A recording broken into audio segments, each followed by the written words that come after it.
Hey guys, Angus here. Got another Airsoft gun review for you guys today. Today's review is going to be a little bit different than usual. Sorry if it comes off as a little bit informal, but since this is just one of my personal collection, really not obligated to review it, I figured I'd try and, relax a little bit, have a little bit of fun with this review.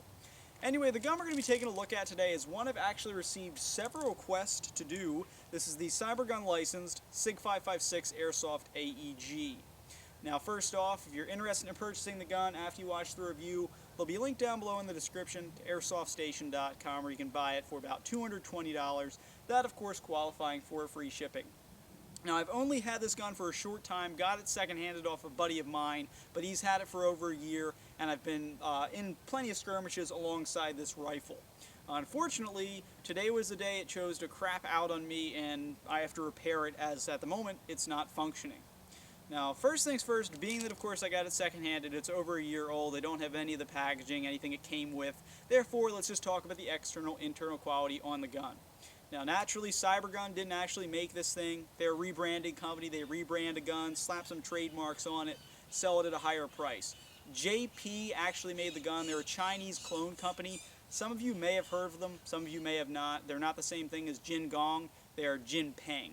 So I have had a couple experiences with their products before. They're your typical Chinese clones. The internals are in the gun, metal gearbox, metal gears, a lot of gunk inside the gearboxes, but they are what you pay for. Standard, average Chinese clone internals, certainly not as nice as the higher-end manufacturer gun internals that you'll find on some of the more expensive brands out there. Like I said, the internals today, they worked fine yesterday, but today they chose to crap out. So certainly guys, if you get this, make sure you maintain your internals so that they actually keep working and stay up to speed. Now external quality on the gun, some of you actually might not find it comfortable because it does have quite a bit of heft to it.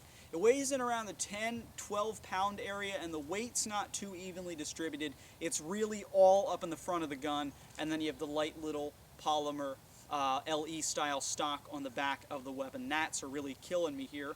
But overall, the external quality is actually rather nice. You get a lot of metal on the AEG. The only polymer pieces on the gun would include your front handguard as well as its 3 RAS rails, your magazine, pistol grip, and LE stock as already previously mentioned.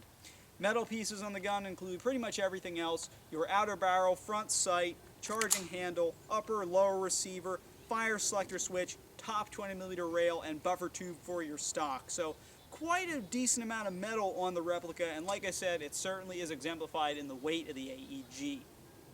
CyberGun naturally did put trademarks on the gun. They're located on the left side of the gun's upper receiver. They just say SIG 556, SIG Sauer Incorporated, painted in white paint. I'm actually surprised they lasted as long as they did. This gun's been used in rain, snow, and the trademarks never faded away, so certainly nice to have on there. You also do have engraved trademarks that just say SIG Arms in the pistol grip, stock, and on the magazine as well. Now the battery compartment on the AEG is extremely annoying and a complete pain in the neck. The battery's housed inside the gun's seemingly rather large front handguard, and how you access the battery compartment is you would simply pop out a body pin and the handguard would crack into 2 pieces. Sadly, I actually can't do that anymore because they super glued the body pin in place, so I guess it would never fall out, and it's very hard to access the battery compartment for me now. But not that I would ever want to, because the battery compartment is so cramped it's not even funny. It's made to take a stick type battery, which shocks me because I find it amazing how one could possibly fit in there. My recommendation: take your wires out, buy a PEC box for another $20, hook it to one of these side rails, and just run a PEC box. You can house a larger battery and not be limited to those stick types. So battery space on the AEG is one of the biggest cons. Really no space in there whatsoever for a large battery, and I'm shocked you can even fit a stick type in there. Now getting into some features on the AEG, let's start at the back of the gun. Naturally, as you can obviously see, you do get an M4 style LE stock. It's just your 6 position adjustable stock, pretty simple. This is the longest position shown here. You'd push in down below, stock slides forward to its shortest position, which is actually kind of comfortable to shoot when you have the vertical grip on the AEG. The stock's nice because it's not limited to being a stubby short replica, and it's not limited to being a longer style gun. You can go ahead, adjust it to any of the 6 positions, whichever one is most comfortable for you, the shooter. So it's nice to have that comfort option on the AEG. Another nice touch of the stock is a nice rubber butt pad that is textured, grips into your shoulder rather well, and is actually a bit more comfortable than having a hard plastic sticking into your shoulder. Moving a bit farther forward, you have your weapons fire selector switch. The fire selector switch is pretty simple. It just has your standard 3 settings and is ambidextrous, being located not only on the right side of the gun, but also on the left as well. Has your standard settings facing all the way towards the front, safe. If you flip it up slightly so that it's angled towards the sky, you will be on semi-automatic, firing 1 BB each time. And if you were to flip it all the way back, kind of facing towards the back of the gun, you're on full auto. Your gun fires around the 700 rounds per minute area on full auto. One thing to note about this selector switch, it really likes to get caught in between the settings where your trigger will just click. So make sure you get it lined up correctly so that your gun actually shoots when you need to take that important shot. Moving a little bit farther forward, we come to your gun's magazine, which is ejected via the magazine release on the right side of the gun. However, you don't actually have to push the release. Magwell's pretty loose, and usually the magazine will just flop right out. Of course, this time being that I'm doing the review, it chose not to do that. The included magazine is a SIG 556 style mag. It's a high capacity mag, holds 400 to 450 rounds. You'd load it to the reservoir at the top, wind at the bottom, and the BBs feed through the top as well. The mag actually feeds pretty well. It feeds the best in the SIG 556, so if you're going to buy this gun, you want mags that feed great, the 556 mags are your best option. However, it is also compatible with M4 mags, but they like to fall out of the magazine well very, very easily. So if you're going to run them, maybe try and electrical tape the inside of the mag well or the mag so that they fit a little bit snugger and don't fall out when you start to sprint in game. But the mag it comes with certainly isn't bad, locks into place. You can wind it in order to feed your BBs upward. Just above the magazine we have your charging handle. You got to pull it back, hold it back manually.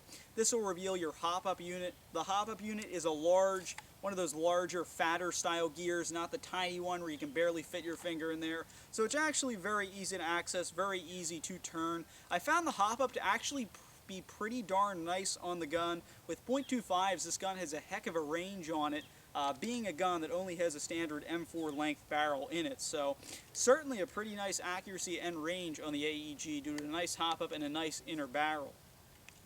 A little bit farther forward on the gun, we have the handguard once again. Not only serves as your battery compartment, also is covered with some nice RAS rails. You get 2 side rails. As I mentioned, one would be great to house a PEC box on.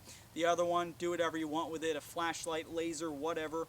Bottom rail is long enough to house a grenade launcher if you wanted to, but that would add a little bit more weight to the already unevenly distributed front handguard. So a foregrip might be a little bit more practical. This particular one is not included with the gun, but it certainly does make handling the AEG a lot easier.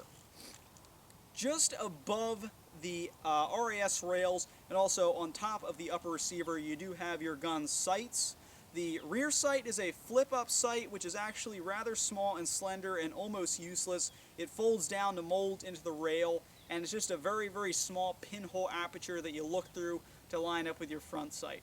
The rear sight really sucks. They do give you the full RAS 20mm rail up top though, so it's basically kind of saying, just go ahead, buy that red dot sight from us so you can put it up there and actually have a good optic. So frankly, I would recommend that actually. I think it would be a lot better to aim with as opposed to that crappy rear sight.